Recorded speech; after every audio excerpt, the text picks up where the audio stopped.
cachorro lo tengo conmigo, juguetón, inquieto, tierno y comilón.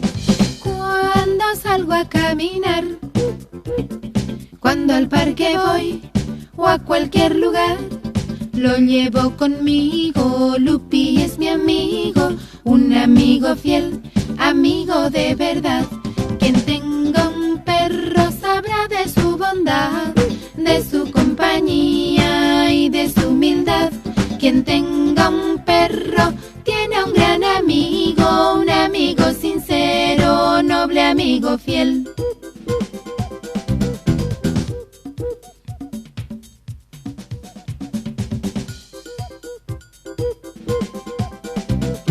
Lupi un cachorro fue, que hoy ha crecido, qué grandote es, de pelaje suave, blanco y brilloso, de orejas caídas y ojos de barniz.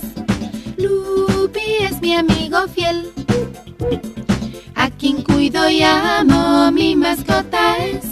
Lupi me acompaña cuando estoy muy sola, nunca me abandona, a mi lado está.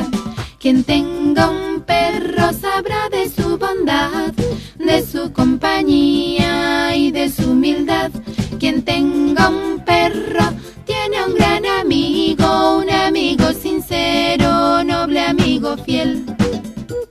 Un amigo sincero, noble amigo fiel. Un amigo sincero, noble amigo fiel.